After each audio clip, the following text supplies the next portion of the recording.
Olá, boa tarde, você que nos assiste aqui na Gazeta do Povo, nas mídias sociais. Estamos dando continuidade à série de entrevistas que fazemos com os pré-candidatos ao governo do Estado e hoje com a presença de um homem que já foi 3 vezes governador do Paraná, senador Roberto Requião, que também já disputou 5 vezes e agora a gente está na expectativa de saber, vai ser a nossa primeira pergunta aqui, se vai ou não para a 6ª disputa neste ano, o senador Roberto Requião, que é do PMDB, todo mundo já conhece, mas a gente, fazendo como fez com todos os outros candidatos, a gente preparou aqui um videozinho com um breve currículo do senador que a gente vai exibir agora. O Rodrigo Sierpinski aqui, que é o nosso homem dos trabalhos técnicos, está com ele no ponto e vai exibir para vocês. A gente já volta.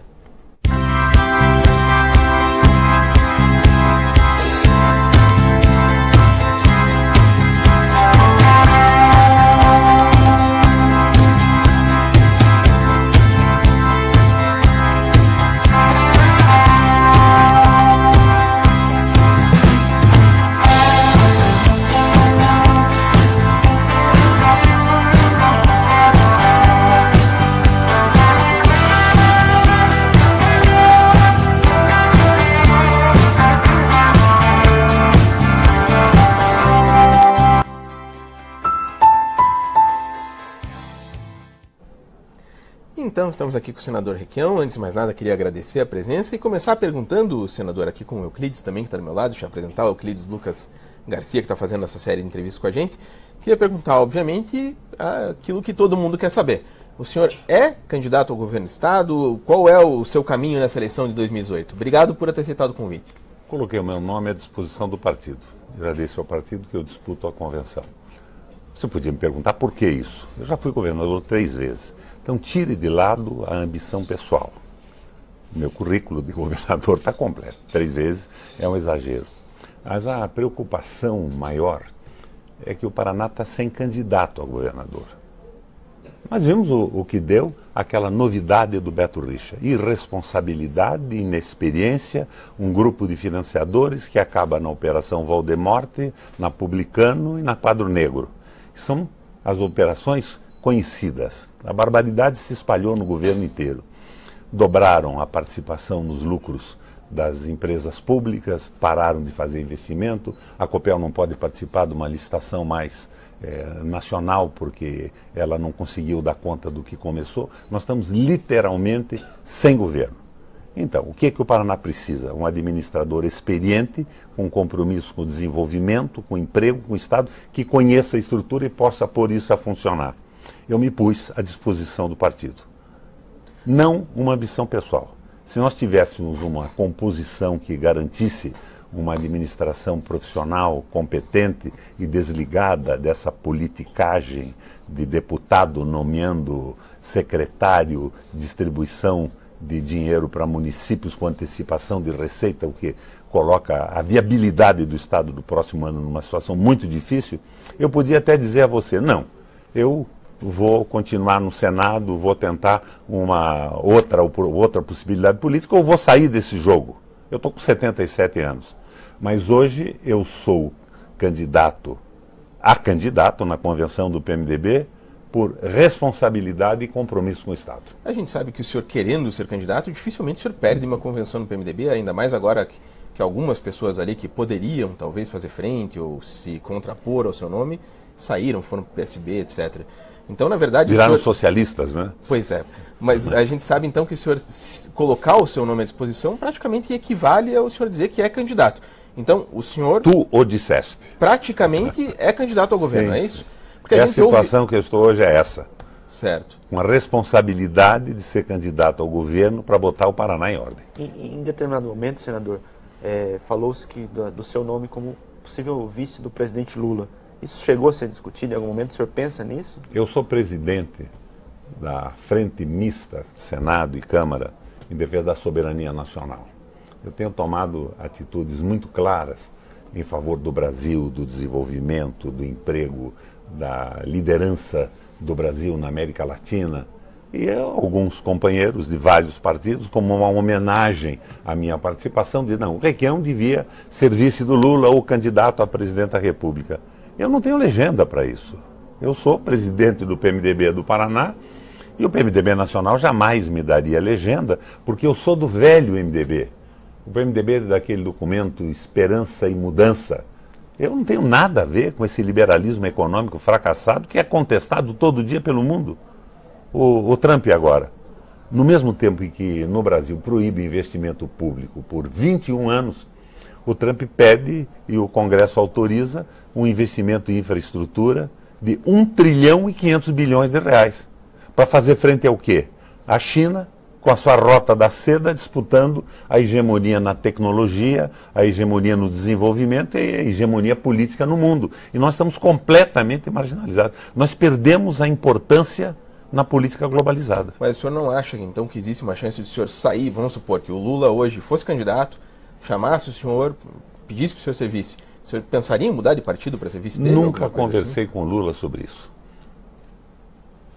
Alguns companheiros falaram nisso, mas isso não teve a minha participação. Eu sei que o tema aqui é governo do Estado e tal, mas já que a gente está falando do Lula e o senhor tem uma posição muito clara, como o senhor disse nessa história toda, o Lula se coloca como pré-candidato, mas está nessa situação agora da Lava Jato, está com uma condenação judicial, etc. E o senhor já deixou muito clara qual é a sua posição sobre isso. Mas eu queria aproveitar aqui para falar disso. O senhor, provavelmente, se for candidato ao governo, vai fazer uma dobrada com algum candidato a presidente e seria natural que fosse com o Lula. Esse é o problema maior. Ninguém governa um Estado mais sem ter um contato com um presidente da República que pense a mesma coisa sobre desenvolvimento, emprego, soberania. O senhor governou as últimas 2 vezes justamente durante o período do Lula, né? Com o Lula. E veja bem, você sabe que eu sou amigo do Lula, mas eu não sou devoto do Lula. Eu fui oposição ao governo do Lula no Senado desde o primeiro dia. E fui oposição ao governo da Dilma, ao Meirelles e ao Levi. Da mesma forma que eu sou oposição a essa loucura da Ponte para o Futuro do Temer, que foi um instrumento confeccionado por economistas vinculados a bancos. Não tem nada a ver com o partido. Está sendo imposto através de uma sórdida corrupção do governo em relação ao parlamento. Distribuição de cargos, de empregos e agora, para emplacar essa tal reforma previdenciária, que não é reforma, né? É uma extinção da Previdência para ela ficar na mão do poder financeiro, dos bancos, das seguradoras, desse setor bancário, das finanças, né? Os rentistas. Eles pediram a 150 empresários para irem convencer os deputados. O que significa convencer os deputados? Ora, clara e francamente, pretendem comprar, mas não vão conseguir. Eu acho que já subiu no telhado e essa reforma previdenciária dançou. Quanto mais perto da eleição, mais difícil. Não é só pela eleição. O Congresso Nacional, Galindo, é formado por patrões. Não tem muito representante das classes trabalhadoras no Congresso Nacional. São pequenos patrões, são grandes patrões vinculados a interesses e o tipo de financiamento faz com que eles respondam não mais ao seu programa partidário, ao seu discurso de campanha, mas respondam aos seus financiadores, que são os detentores do poder econômico no Brasil. Então eles são mandaletes do capital, da banca, do setor financeiro, dos rentistas e dos grandes empreiteiros. Eles não se identificam com o trabalhador, eles se acham superiores ao trabalhador. Eles acham que o trabalhador é uma mercadoria, como é um insumo de produção, como é uma máquina, a sede de uma empresa. E há um verdadeiro ódio dessa gente em relação ao trabalhador comum. Eles não têm nenhuma ligação com o povo nacional, com o povo brasileiro. É evidente que não são todos. Tem uma parcela minoritária que ainda tem relações com o Brasil. Então, o que acontece? Eles não se identificam, ferraram os trabalhadores na consolidação das leis do trabalho. Com a aposentadoria é diferente. Mesmo pequenos patrões, eles querem se aposentar um dia.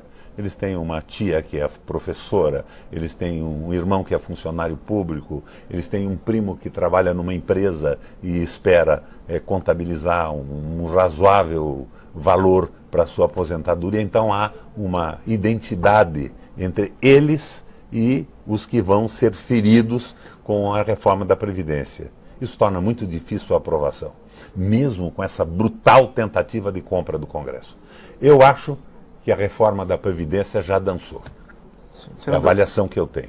Só voltando um pouquinho, a gente estava falando do presidente Lula, e ele, digamos assim, é o principal alvo da Operação Lava Jato. E o senhor é o relator no Congresso da lei de abuso de autoridade. Isso pode ir a plenário em algum momento? Já foi, no Senado já foi aprovada. Mas no Congresso pode andar? Não é no Congresso, é na Câmara. Na Câmara, isso. Na Câmara. Deve andar. Essa lei não tem nada a ver com Lava Jato. Mas eles fazem parecer que sim, né? Não, essa lei tramitava há 9 anos no Congresso Nacional. E você se presta alguma atenção à mídia brasileira, acredito que presta, é jornalista, está aqui na Gazeta. Eu fui quem louvou a Lava Jato em prosa e verso no seu começo. Eu achei essa operação maravilhosa. E não é agora que eu vou tirar o mérito dela ter aberto a tampa dessa corrupção toda. Mas o que eu acho é o seguinte, ela foi manejada. Ela foi manejada. O elogio da mídia. E hoje o que é que está acontecendo? Por que agora, somente agora, Galindo, surge o problema do auxílio residência do juiz, do auxílio paletó, do auxílio infância, essa barbaridade toda que vem à luz pela grande mídia? Por que não antes? É um recado aos juízes, que nós que dirigimos vocês para a condenação de políticos corruptos, e cá entre nós, a política estava absolutamente corrompida, né? Era um sinônimo de corrupção o processo eleitoral e de mando político, mas nós que dirigimos vocês para punir os corruptos nacionalistas, não queremos que vocês mexam em mais nada. Para nós está bom agora, porque o capital que está mandando no Brasil não tem partido político. Ele não é do PMDB, não é do PT, não é no DEM. Se o Temer não servir mais para fazer valer na nossa legislação a maximização dos lucros do grande capital financeiro, nacional e internacional, eles liquidam o Temer. Eles liquidam o Aécio, eles liquidam o Serra, à medida que não servir mais para eles. O que eles querem é interiorizar na nossa legislação os seus interesses. E nesse processo de dominação, eles começaram a levar juízes, promotores, policiais federais para os Estados Unidos, para a embaixada, a fazer cursos e elogios na mídia. Não é? Você acusa o Serra, não sai. Mas você acusa um cara do PT, vira manchete. Então é uma condução através da manipulação das notícias.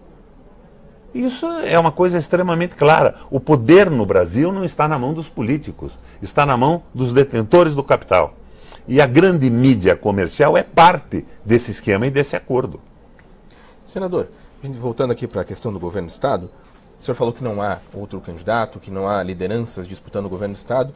A gente viu recentemente uma aproximação, o que parecia ser uma aproximação sua com o Osmar Dias, que já foi, inclusive, aliado seu em outros momentos, foi secretário seu de governo, o senhor já apoiou ele.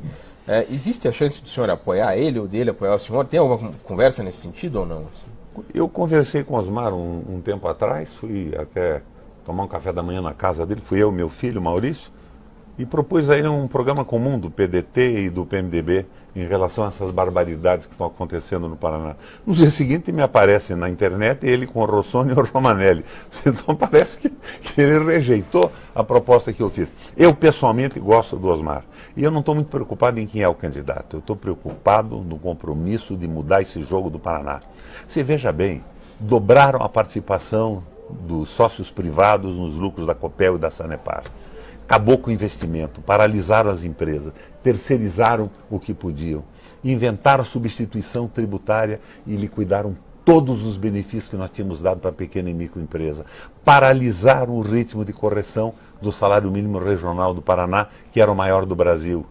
Então, é um governo voltado aos financiadores de campanha e ao lucro de algumas pessoas. Mas precisamos de um programa. Vamos supor que o Osmar aceitasse o seu programa, fazer... É uma hipótese. O senhor desistiria da candidatura para apoiá-lo, por exemplo, ou não? Dependendo de que... Porque eu sou um militante político, Galindo. Eu nasci fazendo política. Desde o Colégio Estadual do Paraná, diretório. Primeira campanha que eu fiz foi, que eu bem me lembro, do Jânio Quadros, aqui em Curitiba. Eu estou mais interessado no Estado do que na minha participação num processo eleitoral. Mas hoje eu tenho a responsabilidade de colocar com clareza a minha candidatura. Eu poderia ser mais útil no Congresso Nacional. Eu poderia ser mais útil para a discussão dos temas brasileiros numa candidatura à presidência da República. Eu daria outro nível para essa discussão. Mas hoje a minha responsabilidade maior é com o Paraná. Acabaram com o Paraná. Não é possível que alguém não compreenda o que aconteceu com o Estado. Olha, Eu não quero fazer agouro. Eu construí uma penitenciária. Você sabe que a penitenciária de Pinhais, fui eu que construí, tem o nome do meu pai. É Centro Médico Penitenciário Wallace Tadeu de Melo e Silva. Meu pai trabalhava lá. Meu pai criou o Serviço Médico Psicotécnico do Sistema Penitenciário do Paraná. Mas a legislação tirou o psicotécnico da possibilidade de uma liberdade provisória, diminuição de uma pena. Acabaram com isso. Então, o meu pai morreu, eu assumi o governo do estado, dei uma olhada lá, era uma instalação velha, eu derrubei aquilo e fiz um centro médico penitenciário e pus o nome do meu pai. Tem lugar para todos eles lá. Eu não quero agorar. Eu li a delação do Eduardo Lopes na Quadro Negro. Valor, né? É 25 anos de cadeia pro Beto. Não é que eu deseje. Não terá menos que isso. Ou então não existe mais judiciário no Paraná. Mas agora não é nem o do Paraná, é o Fux que está comandando isso. Certo, mas então só retomando, assim, existe a possibilidade ainda do senhor desistir da campanha caso o Osmar aceite esse plano ou não? Não é bem assim de Osmar aceitar esse plano. Isso é uma série de compromissos com o Estado. Eu estou em campanha. E você sabe que a partir de um determinado momento você não tem volta mais. E o que deu errado em 2014, senador? Que o Beto acabou vencendo no primeiro turno, que o senhor acredita que pode ser diferente agora? Você não percebeu ainda o que deu errado? Vamos começar. Eu digo na eleição de 2014. Eu fui candidato pelo PMDB. Uma parte dos deputados do PMDB preferia o Beto Richa a mim. Por quê? Porque eu não aceito negociação com deputado, eu não aceito nomeação fisiológica. Eu tinha um governo sério e duro e muito bem sucedido. Então, eles preferiam fazer uma composição com o Beto Richa por isso. Daí o Beto Richa adquiriu o apoio de 17 partidos. Você sabe como é que se adquire apoio do partido? É compra, pura e simples, né? No sistema político brasileiro. Deve ser o que ele fez. Eu disputei a eleição com 7 candidatos me apoiando. Meu filho, Maurício Requião, o Anibele Neto, Anibelinho, o Nereu Moura, o Ademir Bier, o João Arruda, o Frangão, eu disse 7, foram 8, e o Kielce Crisóstomo. O Beto, com esses 17 partidos, lançou 686 candidatos. Eu achava que eu podia levar uma campanha morna, estava usando a máquina, dinheiro para prefeito, e eu achava que a Gleisi faria uma votação muito boa também, e que eu iria para o segundo turno. Em segundo turno desaparece esses 687 candidatos. Eles ganham ou perdem, eles vão para casa, não querem mais saber o que aconteceu. Tiram férias, vão para a praia. Mas a Gleisi fez uma campanha que não a levou a fazer uma votação respeitável. E a partir de um determinado momento, numa eleição em que eu e o Beto, apesar de toda a máquina do governo, estávamos equilibrados, era 32 para mim, 34 para ele, 34 para mim, 32 para ele, ele entra com o dinheiro da Voldemorte, da Publicano e da Quadro Negro, financiando 686 candidatos nas dobradas. Eu tinha quebrado a perna, passei a ter uma dificuldade de locomoção muito grande. E para minha surpresa, o Beto cresceu e ganhou no primeiro turno, aquela história da novidade, o novo, né? O apoio da mídia toda, da imprensa, que não simpatizava nada comigo. Não os jornalistas, mas os donos de empresa, porque eu cortei a verba astronômica do Jaime Lerner para a mídia. O Jaime gastou naquela época, com valores corrigidos para 2, 3 anos atrás, 2,5 bilhões. E queriam que eu gastasse a mesma coisa. Eu acabei com isso. Eu fiz escola, eu fiz hospital, eu fiz estrada. Eu acabei com a história da mídia patrocinando um governo inexistente. Mas, senador, o senhor mencionou agora que ele tinha 600 e tantos candidatos. Isso não pode se repetir na seleção novamente? Pois é, esse grupo que está no poder hoje tem 2 candidatos, pelo menos. Eu vou te dar o exemplo contrário. Na minha primeira eleição, que eu disputei com Jaime Lerner, eu tinha 5 prefeitos me apoiando. Quando terminou a eleição, eu tinha só 2, 3 eles tinham comprado. Mas o clima mudou, era um momento de transição. Eu ganhei praticamente sem apoio de prefeitos. O Beto agora fez uma antecipação tributária que vai fazer com que no ano que vem não tenha dinheiro no Estado nem para a Prefeitura, nem para ele mesmo, nem para o próximo governador. Deu aí uma média, acho que um cálculo que eu vi até de vocês aqui, 300 mil em média. Não é na verdade que algumas terão recebido mais, outras menos, mas isso é antecipação tributária proibida pela lei de responsabilidade fiscal. Eles estão acabando com tudo, estão vendendo a ação da Copel, vendendo a ação da Sanepar, fazendo antecipação tributária, metendo a mão no dinheiro da Previdência do Estado. É uma molecagem, é uma irresponsabilidade absoluta que domina o Paraná hoje. Então, acho também que o clima da minha primeira eleição pode se restabelecer. Se esquece essa fisiologia toda de deputados comprados de dinheiro na campanha e o povo se mobiliza com a lembrança dos bons governos que o PMDB fez. O financiamento de campanha torna mais difícil, por exemplo, que os candidatos façam o que o senhor está acusando o Beto de fazer em 2014, por exemplo? Não, porque o dinheiro é roubado, né? A Quadro Negro não pode ser oficial. A Publicano foi dinheiro roubado, vai para o Caixa 2. Mas vai haver uma tensão especial em relação a isso hoje. O próprio PMDB vai constituir um corpo de advogados para fiscalizar isso. Porque o gasto acaba se exteriorizando, né? É uma manifestação exterior de financiamento indevido. E nessa saída do pessoal do PMDB, por exemplo, né, o senhor falou do pessoal que virou socialista, o Romanelli, o Alexandre Cury, que, embora o senhor não goste deles, são deputados que têm bastante voto. Você está completamente enganado. Eu gosto muito de todos eles, não gosto do que eles fazem. Ah, certo. Mas, embora o senhor tenha tido esse problema com eles, eles têm muito voto. A ausência deles pode trazer uma dificuldade maior para o senhor nesse momento? Porque vão apoiar quem? O Ratinho? A minha amiga Cida? E não estou ironizando, eu gosto muito da Cida.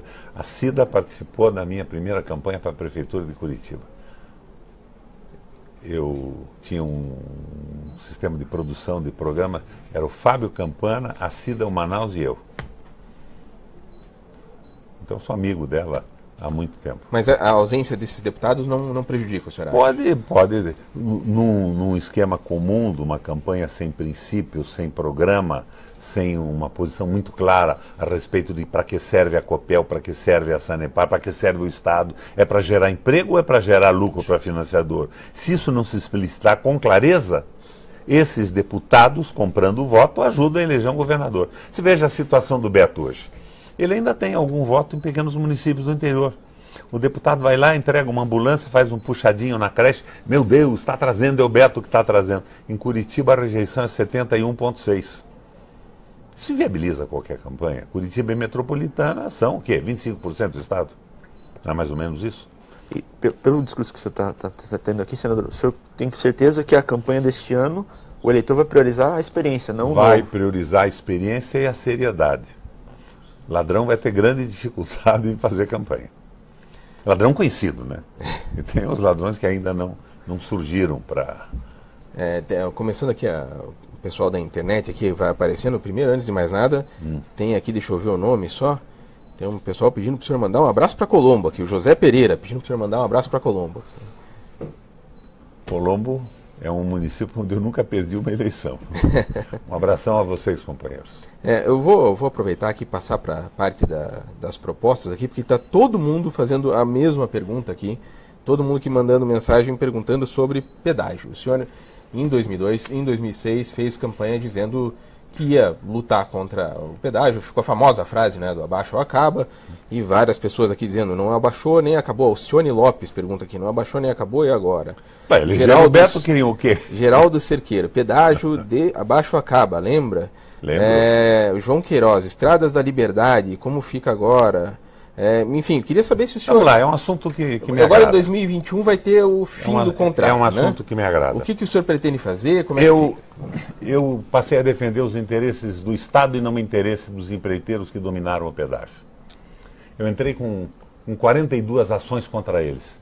Eu nunca concordei com o aumento indevido e todos os aumentos pedidos eram indevidos porque eles não estavam fazendo nada. O Judiciário não me deu resposta. O Ministério Público não me deu o apoio que eu esperava. Mas as ações estavam lá. Se elas fossem julgadas, inevitavelmente o Estado ganharia aquilo tudo e o pedágio tinha acabado. Mas daí o Beto ganhou a eleição. Ele desistiu das 42 ações. Daí acabou, ele fez um acordo.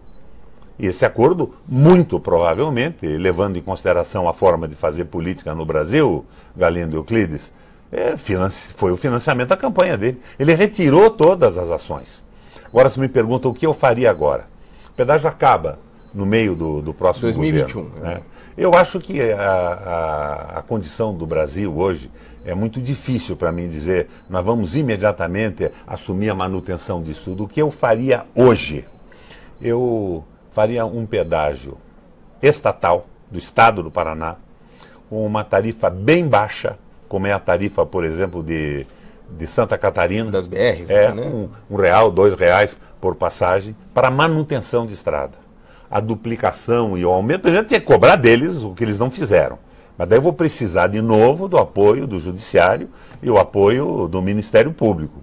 Porque essa briga sozinho não funciona. Cobrar apesar do que eles não fizeram. Fazer com que eles respondam pelo dinheiro que ganharam. Né? E fazer um pedágio de manutenção. Agora, investimentos novos fora desses contratos tem que ser feitos com recurso orçamentário, recurso tributário do Estado. Mas então é a proposta que eu teria hoje. Hã? Por exemplo, sempre se fala, todos os candidatos que estão vindo aqui estão falando da 323, lá, Umuarama, Maringá, Noroeste, né? Dá para duplicar isso com dinheiro do Estado? Por exemplo, tem dinheiro em caixa? Você sabe qual é o acordo que o Beto tinha feito com eles? Com o Odebrecht, né? Com o Odebrecht, ele ia pagar 3 vezes o valor da estrada ao longo do tempo. Daí você me pergunta se dá para duplicar. Aquilo foi uma patifaria completa. Quem ia pagar aquilo era o Estado e ainda iam cobrar o pedágio. Agora, se pergunta se dá para duplicar, a gente faz o que pode fazer. Depende da arrecadação, das circunstâncias do Estado. O fundamental é que tenha um governo interessado no desenvolvimento econômico, não no lucro dos empreiteiros, na geração de emprego para a população. E isso passa por programas como aqueles dos governos nossos. Reduzir imposto, não aumentar. Tem um economista polonês, especialista em macroeconomia, que ele chama-se Michał Kalecki, que ele forjou uma frase bem interessante. Se o capitalista gasta para ganhar, o que significa isso? Que ele investe. Ele investe em ação, no negócio. Então, ele gasta dinheiro para ganhar dinheiro. E o trabalhador trabalha para gastar. Se nós não tivermos gente trabalhando com salário para gastar e não tiver investimento de verdade, não vai haver retomada do desenvolvimento do país. Mas isso também não é só o Estado, é uma conexão com uma mudança dessa loucura da ponte para o futuro, da paralisação do investimento no Brasil. Querem acabar com a Previdência, por quê? Ela é deficitária? Não é deficitária. Agora, ela tem pontos a serem corrigidos? Claro que tem. Veja a aposentadoria de um parlamentar, veja a aposentadoria de um juiz, de um promotor, das carreiras, as famosas carreiras de Estado. Mas a Previdência que ofere o seu custo da contribuição do patrão e do empregado é amplamente superavitária, mas fizeram a Transamazônica, fizeram as usinas nucleares. Amanhã o Beto vai me dizer que a Previdência do Paraná está quebrada. Ele quebrou, tirou lá 5,5 bilhões, não foi isso? Eu nem sei se chegou a isso tudo, mas é o que eu tenho lido aí, inclusive no seu blog. Senador, o senhor mencionou agora a questão da antecipação de ICMS, a gente está falando em obras para duplicações, etc., que o senhor acha que tem parte sair do caixa do Estado. O senhor tem uma equipe, o secretário Aron Arzua, que sempre acompanhou, o Maurício, seu filho, está na Assembleia. Os senhores têm um diagnóstico de como está o caixa do Estado hoje? Os senhores acompanham isso? O Estado está quebrado. Ele é superavitário com dinheiro da Sanepar, dinheiro de venda de ação da Sanepar, da Copel e da Previdência e antecipação de receita, que está acabando com as pequenas e microempresas. Ontem, no Senado, nós votamos a impossibilidade de antecipação tributária de pequena e microempresa até R$4.800.000 por ano. O Serra e o PSDB davam um pulo dessa altura. Saíram do plenário para não dar quórum, porque era um projeto que precisava de 41 votos. Nós fizemos 48. Ganhamos. E esses malucos fazem isso aqui. Vou contar para vocês um fato. Eu era governador e o Serra fez política universitária comigo. Ele tem mais ou menos a mesma idade que eu, um ano a mais, um ano a menos. Ele me aparece lá com esse atual secretário do Beto, que era o secretário dele. Mauro Ricardo. Mauro Ricardo. E me pergunta o que eu estava fazendo. Se eu estou baixando o imposto a 0 das microempresas, as pequenas vão receber 2,5. Eu estou congelando a tarifa da Sanepar e da Copel. congelei por 7 anos, a mais barata do Brasil, e estou tentando com isso estimular o crescimento econômico. E estimulou mesmo. Quando eu baixei o imposto das microempresas, uma semana elas estavam com luz acesa e mercadoria na prateleira. Começaram a funcionar no interior inteirinho, Paraná inteiro. Daí eu criei o salário mínimo regional mais alto do Brasil. Então uma pequena empresa pagava até então R$18 mil de ICMS por mês. Passaria a pagar, sei lá, R$700. Mas daí tinha que pagar o maior salário mínimo regional do seu empregado. Porque se o empregado não ganhar nada, Euclides, ele não compra. E se você acabar com o salário, não adianta se produzir que não tem quem compre. Os exemplos que eu tenho citado aí do New Deal, da Alemanha, que foram investimentos públicos que puxaram a economia. É o que o Trump está fazendo nos Estados Unidos hoje com $1 trilhão e 500 bilhões de dólares. E o Mauro Ricardo, isso não é possível, vai quebrar o Estado. Eu, ele e o Serra. Eu disse, Serra, bota na rua esse canalha. Esse sujeito vai desgraçar São Paulo. Ele está pensando em dinheiro, ele não entendeu ainda que no Estado vivem pessoas que têm que comer, que têm família, que a arrecadação só pode aumentar se a economia se desenvolver. A arrecadação aumenta com um número maior de pessoas produzindo, de pessoas trabalhando e recebendo salário. Sem salário não dá. É aquela história famosa do Gerald Ford, do Henry Ford, nos Estados Unidos. Os Estados Unidos estavam na recessão em 30. E daí o Ford aproveitou ideias do Taylor. O Taylor é aquele economista famoso, é famoso até hoje. O que o Taylor dizia? A especialização do trabalho aumenta a produção.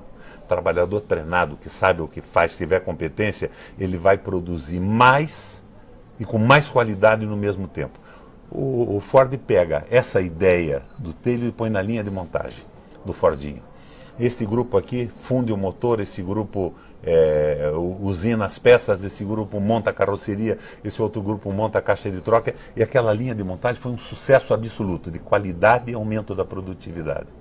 A economia americana inteira, que estava em crise, mas era tão complexa quanto é a nossa hoje, adere à linha de montagem. E o Roosevelt resolve dar um prêmio, a maior comenda de herói da pátria, salvador da economia para o Ford. E o Ford diz a ele, presidente, me perdoe, eu não aceito essa comenda. Mas por quê? Ele ficou imaginando que era um problema pessoal do Ford com ele. E o Ford diz, porque nós estamos acabando com a possibilidade de crescimento dos Estados Unidos. Mas como? Nós estamos aumentando a produção e não tem consumo. Mas, meu Deus, então o que eu faço? Daí veio o primeiro conselho adotado pelo Roosevelt no New Deal. Você, por lei, diminui a carga horária dos trabalhadores e aumenta o salário deles. Você vai aumentar o número de pessoas trabalhando, o número de pessoas ganhando, vai aumentar a massa de dinheiro na economia e isso vai fazer com que a roda da economia retorne no círculo virtuoso do desenvolvimento. O que nós estamos fazendo no Brasil? O que faz o Beto Richa? Corta salário, aumenta imposto, elimina investimento, acaba com os investimentos do Estado. O Estado do Paraná não investe em nada. A Copel está perdendo a oportunidade, não é perdendo licitação, ela não pode participar, porque ela não está dando conta do que assumiu antes. É um governo de pessoas absolutamente incompetentes. Se fosse só a corrupção, isso acontece na história do mundo e do Brasil há muito tempo. Mas é uma corrupção brutal e uma incompetência absoluta do governo. Senador, o senhor citou especificamente o caso do ICMS, para quem está assistindo a gente entender.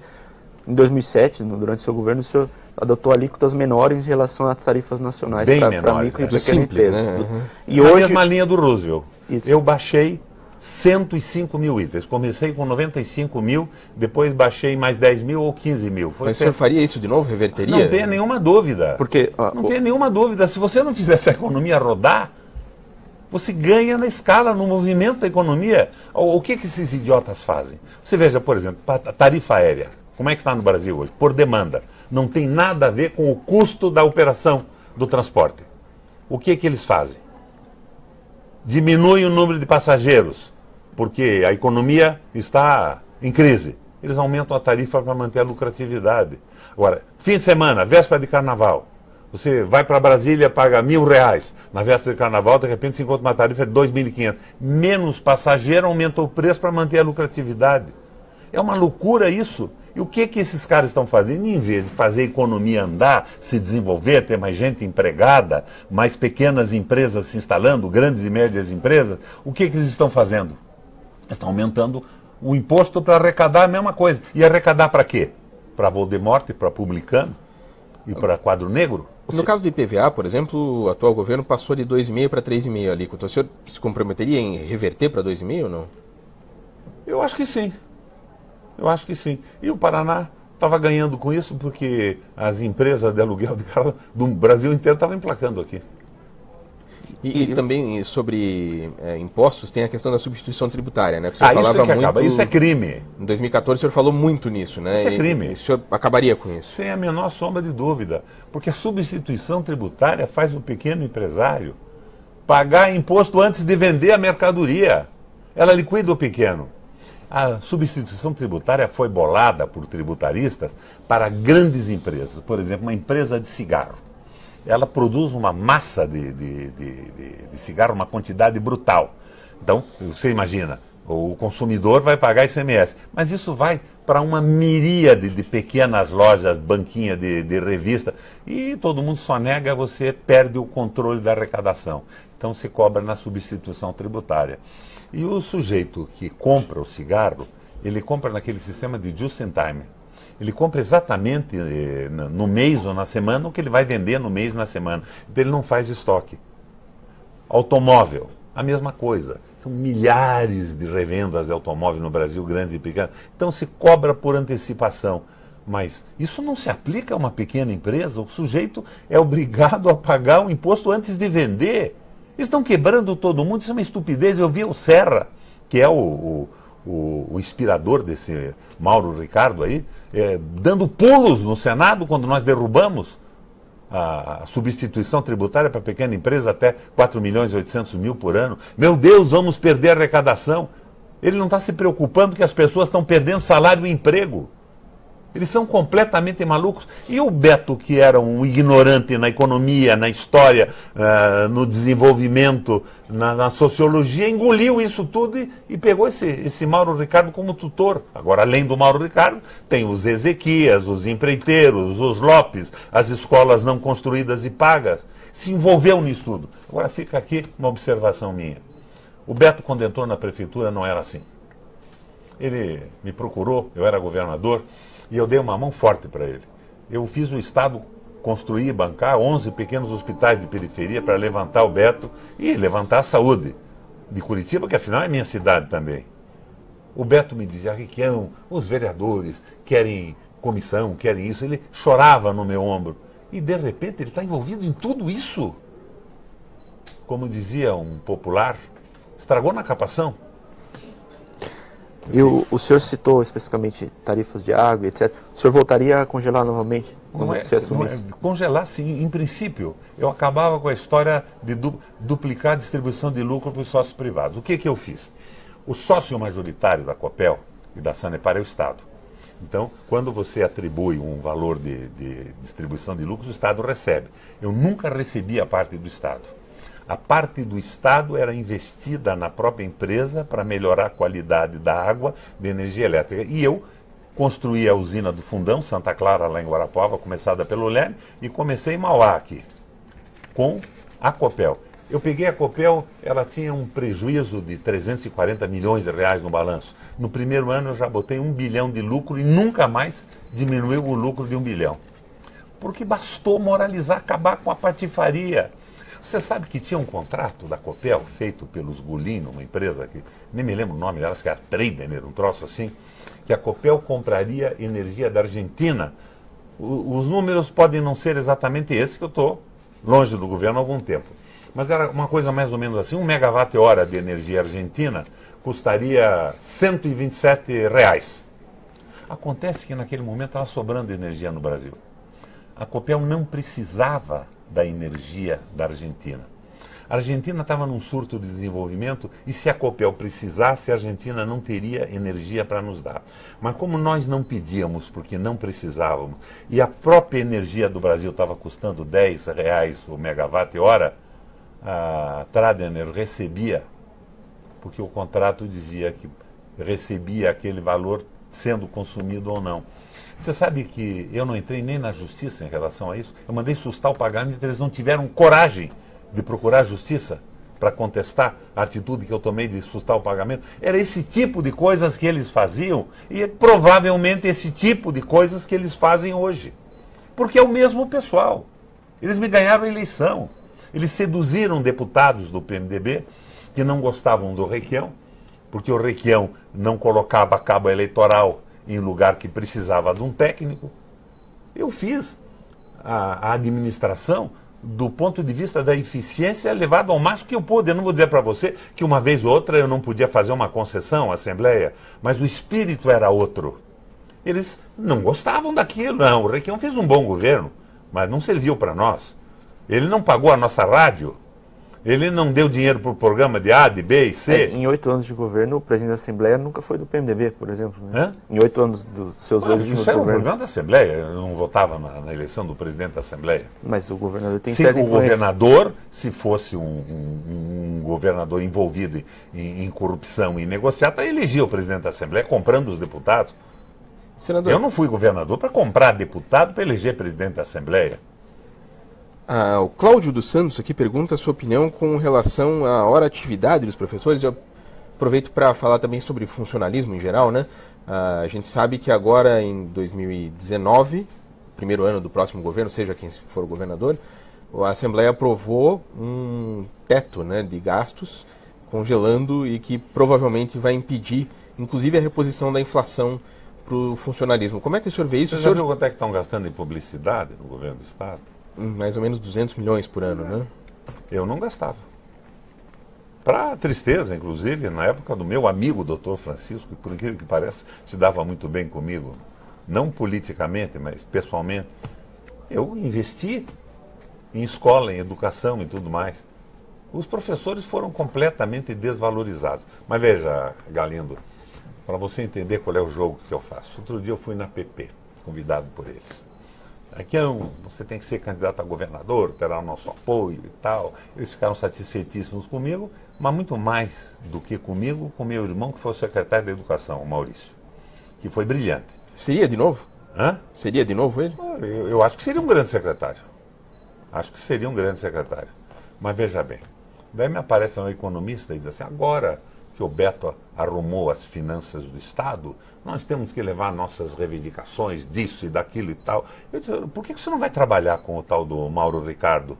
Por que você não arranja um emprego no governo federal? Como é que arrumou as finanças do Estado, metendo a mão em dinheiro da Previdência, vendendo a ação da Copel, da Sanepar, com substituição tributária, ferrando todas as empresas, aumentando imposto? Acabou com aquela minha redução de 105 mil itens.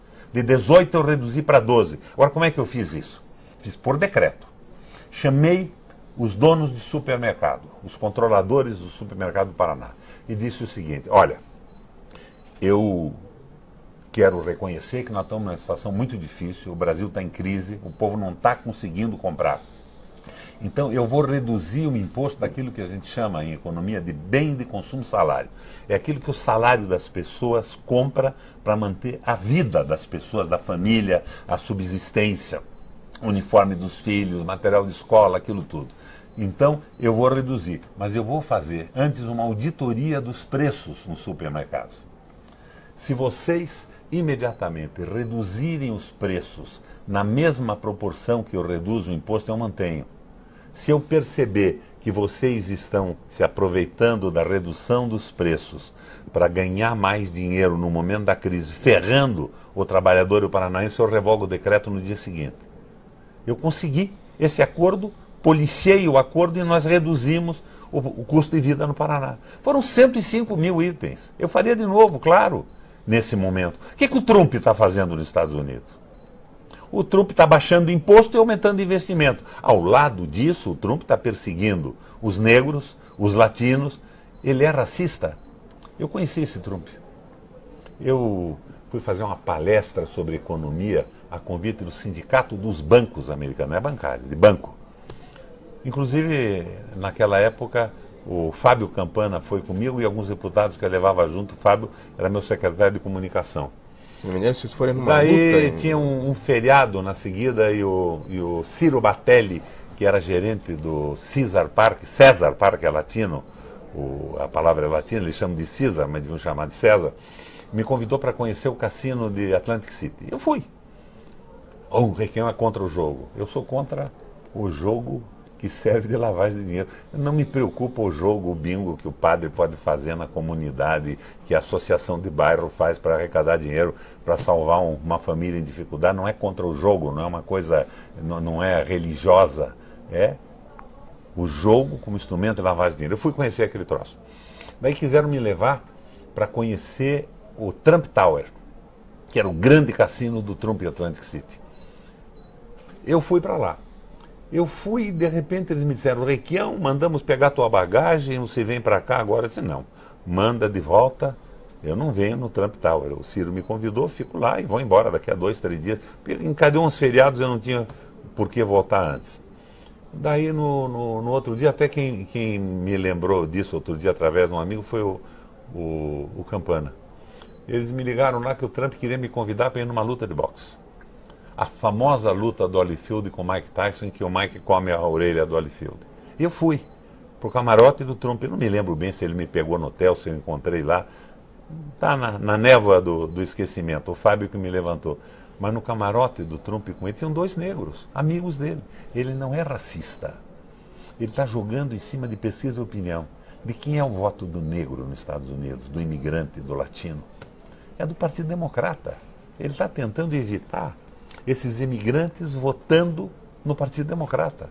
É um jogo de permanência do poder do Partido Republicano. Agora, é uma coisa sórdida, vil, brutal, manipulando todo esse racismo, esse reacionarismo terrível da sociedade americana, despertando a Ku Klux Klan novamente. Mas ele baixou o imposto e está investido. E, senador, o senhor fez várias críticas aqui ao longo da nossa entrevista ao governo Beto Richa. O senhor vê algo de positivo que poderia manter desses 8 anos de governo Beto Richa, em um futuro governo? Eu até gostaria de sugestão de vocês aqui e dos ouvintes. Quem sabe vocês lembram de alguma coisa. Deixa eu passar aqui por uma pergunta do Leandro Miliari. Que, aliás, olha, já perguntou... nada de significativo. Agora, alguma coisa de bom tem que ter. Eu tenho uma visão granciana nisso. Não existe o canalha absoluto. Canalha absoluto é uma figura de literatura. Todo mundo tem qualidades, tem defeitos e tem circunstâncias. Deve ter alguma coisa positiva no governo do Beto Richa. A coisa mais positiva, na minha opinião, vai ser a saída dele do governo. Essa mesma pessoa já fez a pergunta em outras entrevistas aqui, o Leandro Miliari. Quer saber a opinião dos candidatos sobre o projeto de diminuição da escarpa devoniana. Para quem está vendo aqui, talvez não saiba, é uma área de proteção ambiental grande ali, que vai do sul ao norte do estado. O cânion de Quartelar, basicamente. Isso, e vai até lá em cima e tem na Assembleia um projeto para diminuir essa área. Mas não é projeto para diminuir, já diminuíram. Eu fiz o parque estadual do Quartelar, o Jaime Lerner me sucedeu, no dia seguinte ele reduziu, o parque é 10%. Eles só pensam em negócio, eles não pensam no futuro, eles não pensam na preservação da natureza, na sustentabilidade. São governos de negocistas e fazem negócio. Não se preocupam com o futuro, não se preocupam com o emprego, não se preocupam com o povo. Um governador do Estado que quebra o Estado, que está envolvido na Publicano, na Voldemort, na Quadro Negro, uma Ferrari de 1,5 milhão correndo na companhia de quem? De quem? Do chefe da fiscalização, que pegou aí 113 anos de cadeia já. E por que o governador não foi preso ainda? Talvez função do tal foro privilegiado. Tem mais uma pergunta, aproveitando aqui, do Albino Filho, sobre a Estrada do Cerne. Ele só diz isso. E a Estrada do Cerne? A Estrada do Cerne eu comecei a fazer com o Exército, né? Eu fiz uma parte, depois o Exército saiu. Aquela estrada é uma das coisas mais importantes do Paraná hoje. Senhor... Eu asfaltei uma parte e eu faria tudo para terminá-la. Senador, talvez neste momento atual do governo, o setor que tem mais dificuldades hoje é a segurança pública. Delegacias estão superlotadas, presídios não foram construídos. Que ideia o senhor tem que é preciso fazer na segurança para o novo governo? Primeiro, botar na cadeia quem não utilizou o dinheiro da União. Passou dinheiro para o Estado fazer presídio, devolveram o dinheiro sem fazer presídios. E nós estamos no caos. Quantos secretários de segurança nós já tivemos nesse governo? É o 6º esse. Eu fiz 12 ou 14 penitenciárias. Não fizeram nenhuma mais. Agora, veja bem, para não ir para demagogia, Não estou fazendo depoimento a favor do Beto Richa, não. Eu, quando construí as minhas penitenciárias, eu imaginava que o Estado do Paraná teria o problema resolvido por 20 anos. Eu completava uma penitenciária, no dia seguinte o judiciário enchia de preso. 45% ou 47% dos presos são presos provisórios, que são condenados pela pressão da mídia em relação à delinquência e com uma irresponsabilidade absoluta dos executores das penas. Acabam saindo 5 anos depois, sem sequer um inquérito ter andado. São condenados e cumprem pena sem terem culpa. Isso não pode existir. Eu tenho um projeto de lei no Senado que só permite a prisão provisória em determinados crimes por um determinado período. E a renovação só pode ser feita quando submetida a um colegiado de juízes, não um juiz singular mais. E toda a prisão provisória tem que ser motivada por escrito. Explicado por quê. Esse é o problema. Nós temos aí 720 mil presos no Brasil, e a metade disso não devia estar na cadeia. Agora, não é o caso do Funaro, né? É o tal doleiro do PMDB que está numa fazenda no Rio Grande do Sul com 2 piscinas maravilhosas. O Odebrecht já está também numa mansão em São Paulo. É um troço bacana esse, né? O delator rapidamente sai e ainda ganha uma comissão em função do dinheiro que se arrecada com a sua delação. Isso aprende em político, nacionalista, porque tem corruptos de esquerda e de direita. Mas só vão para a cadeia os de esquerda e nacionalista. O que está havendo atrás disso? Não é uma manobra? Com toda a clareza, não é uma manobra? O Eduardo Carmona diz aqui que está em Taubaté, com uma galera de Taubaté ligada na Gazeta e pede para o senhor mandar um abraço. Carmona, vai aí o seu abraço. E a Ana Calemin pergunta de um assunto que o senhor não gosta, que é a aposentadoria como governador acumulada com salário de senador. O que o senhor diz a respeito? Olha, eu acabei com a aposentadoria de deputado estadual quando fui deputado estadual. Quando eu fui prefeito, eu acabei com a aposentadoria de prefeito. E a aposentadoria de governador atinge todos os ex-governadores. Agora, todo sujeito que eu denunciei por corrupção no Estado me processou. E praticamente eu fui condenado em todos esses processos. Porque o juiz diz o seguinte: o Requião não pode chamar o Fanini de ladrão porque ele não foi condenado ainda. Daí o Requião disse que o Fanini era ladrão. E denunciou o Fanini. Um Fanini qualquer da vida, não estou falando desse Fanini específico, que é o parceiro do Beto Richa. O processo do Requião contra o ladrão não anda. 1 ano, 2 anos, 10 anos, mas aquele processo que me condena por calúnia, injúria e difamação anda rapidamente com multas pesadíssimas. Já me tomaram mais de 2 milhões de reais. Então, tinha aquele raio de aposentadoria de governador. Todos recebiam. Pessotti, Jaime Lerner, Canet, esse bando todo que passou pelo governo do Estado. Só o Álvaro não recebe. Só o Álvaro que não recebe, né? Vamos deixar o Álvaro de lado. O Álvaro está um pouco fora do meu Álvaro, do meu alvo. Mas passei a ser condenado. 2 milhões e pouco já me tomaram. Se eu não recebesse essa aposentadoria, eu tinha que vender minha casa, estava fora da política. Eu acabei numa ação de legítima defesa, como todos os outros recebendo. Agora, no Congresso Nacional, eu fiz parte de uma comissão, eu e a Cátia Abreu, e nós redigimos um projeto de lei acabando com isso. Eu acabo com isso para todo mundo. Agora, no momento, eu fico sem poder comer. Porque o meu dinheiro está... Para você ter ideia, Galindo, da loucura que é isso e como funciona o judiciário, eu, há um tempo atrás, tuitei uma denúncia do Cícero Catani. Eu vi lá um Twitter do Cícero que dizia o seguinte: o ex-governador Jaime Lerner está sendo condenado a 3 anos e 6 meses de cadeia em função da irregularidade do pedágio da Lapa. Peguei aquilo, botei embaixo, retweet. Eu fui processado. Pelo Lerner, não? Hã? Pelo Lerner? Fui processado pelo Lerner. Foi em primeira instância, segunda instância, eu nem acompanhei direito isso, com os advogados lá do meu gabinete. De repente, um juiz saca da conta conjunta da minha mulher, não é nem da minha, 150 mil reais de indenização ao Jaime Lerner. Rapaz, O juiz não publicou a sentença, provavelmente, porque saiu a denúncia antes dela ter sido publicada. Mas 6 ou 7 meses depois, sai a sentença. Primeira e segunda instância, irrecorrível, por unanimidade, no Tribunal de Porto Alegre. Não foi 3 anos e 6 meses. O Lerner foi condenado pelo pedágio da Lapa a 3 anos e 8 meses de cadeia. Estava prescrita a pena já por causa da idade dele, passa bem de 70 anos, um velhinho, o Jaime Lerner. Então, em concreto, estava prescrita. Ele foi condenado, mas não foi preso. E eu paguei a indenização. Não é horrível isso? Não, não é só isso.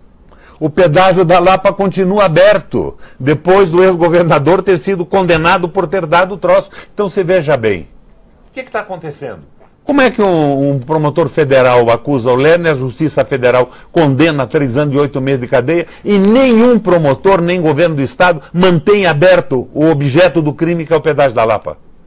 Esta é a justiça do Brasil.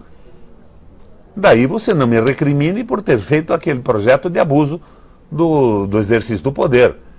É aquele cara que pode receber salário família, pode receber auxílio paletó, pode fazer uma manifestação de juízes e promotores na frente do Supremo de 600 ou 800 pessoas, mas daí quando condenam a Petrobras a pagar 10 bilhões de reais a acionistas norte-americanos, não tem um promotor, nem um juiz para parar com isso. Já percebeu o que é isso?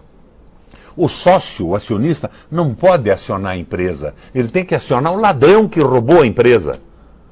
Porque se ele aciona a empresa e a diretoria concordou em pagar 10 bilhões de reais para os americanos, então ela tem que pagar para todos os acionistas brasileiros. E o maior acionista no Brasil, o Estado tinha que pagar para o Estado também. Você percebe que primeiro ela foi roubada por uma diretoria de ladrões e agora está sendo roubada por uma diretoria que se comporta da mesma maneira. Eu sou acionista da Petrobras, herdei do meu pai aí uma meia dúzia de ações. Por que eu não sou indenizado e o americano é, se eu sou acionista igual a eles? Por que os acionistas brasileiros não têm indenizado? Isso é um trambique. Já deviam ter posto essa gente na cadeia, como puseram os outros. É assim que funciona a justiça. Eu estou tentando responder para você por que eu mantive essa verba de representação, não é aposentadoria, de ex-governador. Mais alguma pergunta, Euclides? Só uma última, senador, que a gente tem feito a todos os candidatos. Há 2 grandes obras que estão em discussão neste momento, que é a obra da Ferroeste e a Ponte de Guaratuba. Como é que o senhor vê a extensão até Mato Grosso, né? Isso. O senhor pode começar essas obras, dar andamento a elas? Eu acho que tinha que começar terminando o hospital de Telêmaco Borba, que eu deixei 95% pronto, está parado há 8 anos. E a Ferroeste eu fiz. O Lerner privatizou, eu retomei porque os caras não investiram nada, e hoje até os trilhos eles já venderam. Os trilhos de reserva, os trilhos poloneses que estavam lá. É uma obra importante, mas ela, com a privatização da malha nacional, ficou um rabinho ali, estatal. Eu acho que tem setores mais importantes. Tentei botar na administração da Ferroeste o pessoal das cooperativas e tal, mas não deu muito certo. Essa obra é essencial, porque eles também não baixaram o preço do transporte. Eles fazem uma comparação com o transporte rodoviário, eles botam um pouquinho mais barato. E a Ferroeste não era para ninguém ganhar dinheiro, era para baixar para valer o preço do transporte e beneficiar o produtor. Agora, a Ponte de Guaratuba, ela é anunciada sempre que um picareta se candidata a governador. Eu acho que a Ponte de Guaratuba hoje acaba com Guaratuba. Imagine um tráfego de caminhão com essa frequência brutal para o Rio Grande do Sul, para Santa Catarina, andando por dentro da cidade. O que você acha disso? Não sou simpático à Ponte de Guaratuba.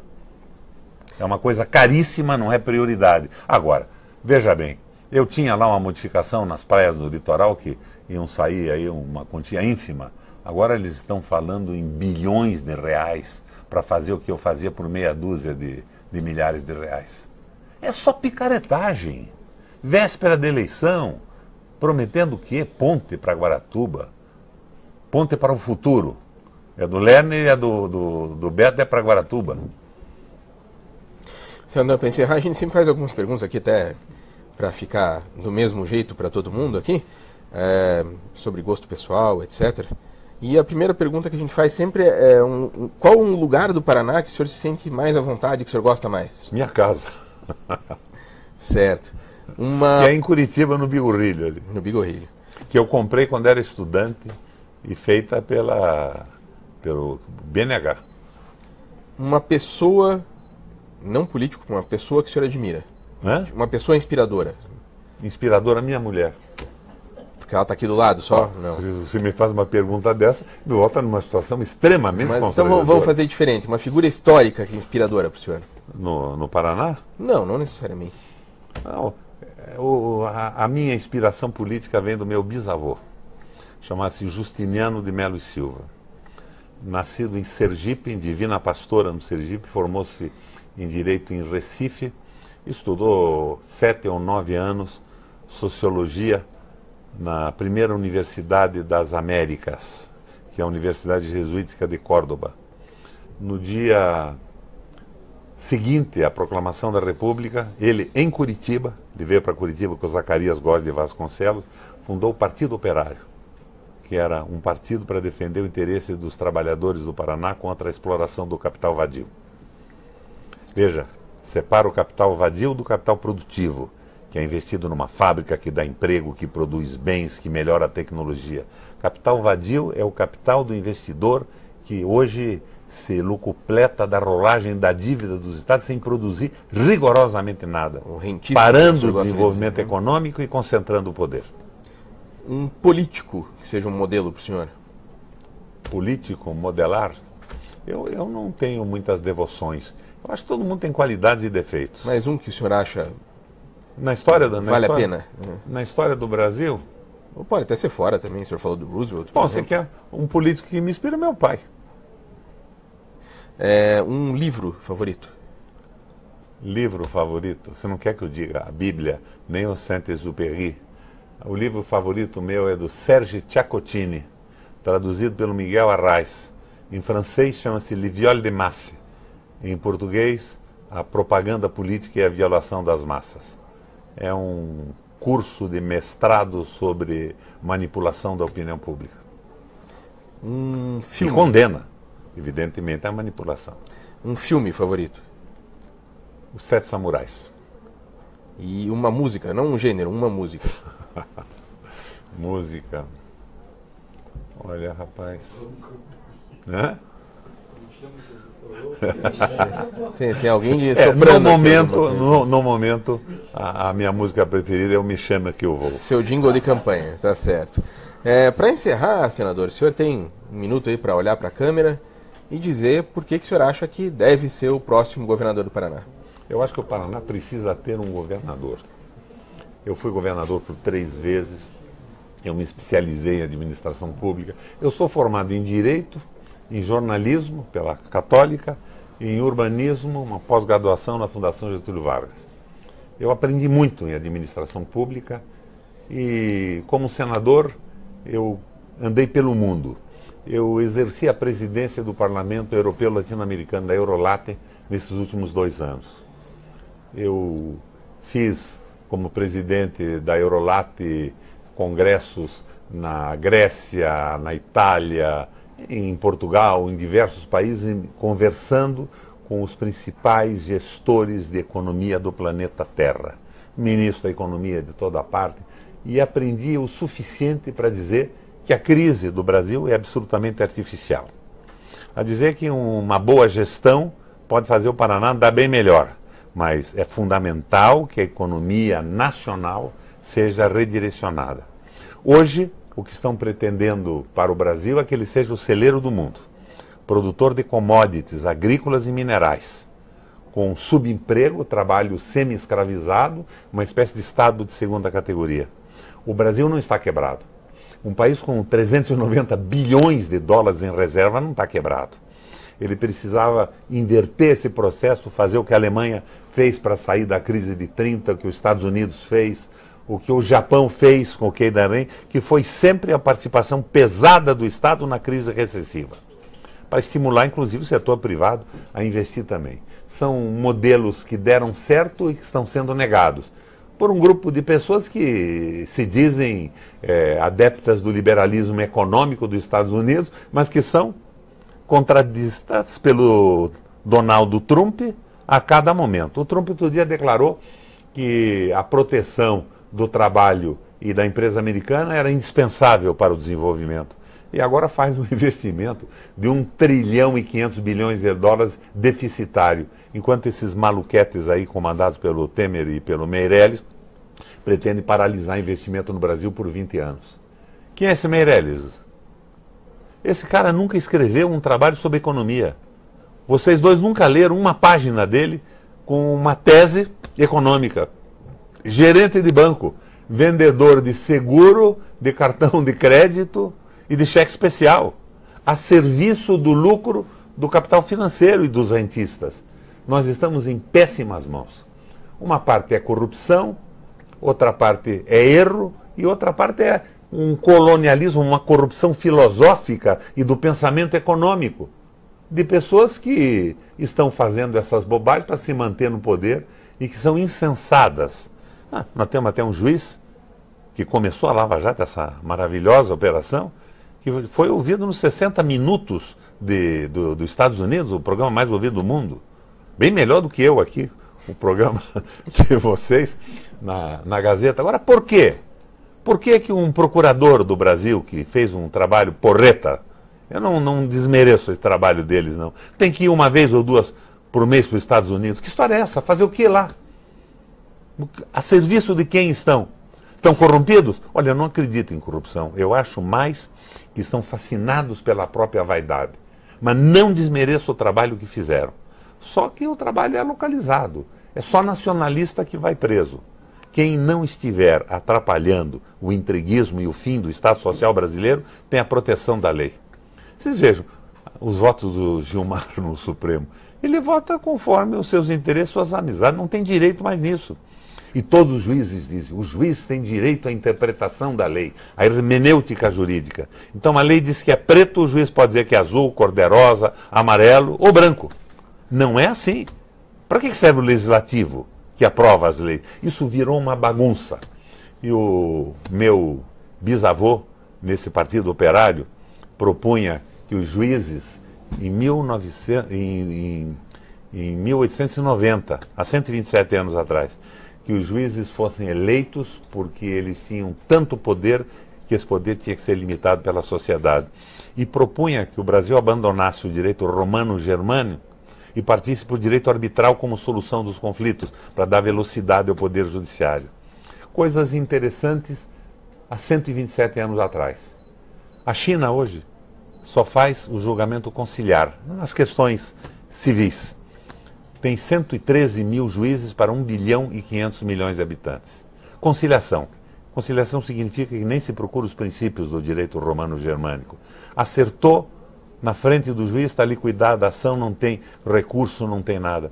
E esse tipo de judiciário, que leva aí 20, 30 anos para julgar uma ação, não vai funcionar mais à medida que aumenta a população, que o número de conflitos se intensifica. Nós precisamos de uma reforma do judiciário. Os Estados Unidos têm juízes eleitos, Ministério Público eleito. Nós, num determinado momento, demos muito poder para essas corporações. E esse poder se traduz no quê? Na defesa da Petrobras contra o acordo pilantra da atual diretoria? Não. Eles se mobilizam para impedir auxílio moradia na frente do Supremo Tribunal Federal. Minha gente, precisamos fazer uma limpeza nas instituições brasileiras. E essa limpeza não deprecia, ela valoriza as instituições, que vão poder funcionar melhor. Agradecendo aqui então a presença do senador Requião, agradecendo o Euclides, que participa aqui das sabatinas também das entrevistas, a Bruna, nossa editora, o Rodrigo Serpinski, do Trabalhos Técnicos, todo mundo que ajuda aqui a participar e também, lógico, a você que assiste na quinta-feira que vem. A gente volta depois do Carnaval com o ex-senador e amigo do senador Requião, Osmar Dias, do PDT, que já está marcado para vir aqui falar também na nossa live. A gente espera você então, até lá. Eu deixo aqui um abraço para o Osmar, por antecipação. Meu amigo, foi meu secretário, bom secretário, trabalhador, mas está numa situação Muito complicado. Ele está num partido que lançou o Ciro Gomes, candidato a presidente da República, e o irmão dele quer ser candidato pelo outro. E ele gostaria de uma coligação com o Partido Socialista Brasileiro, que é o partido do Beto Richa, para onde foram os richistas medulares do PMDB quando saíram do nosso partido. O Osmar está numa entaladela. E eu gostaria que a gente acabasse saindo junto delas. Pelo Paraná, com um programa claro. Não é impossível isso. Inclusive o Osmar me apoiando. Por que não? Tá certo. Transmitiremos o abraço então na quinta-feira. E quinta-feira esperamos você então. Até lá.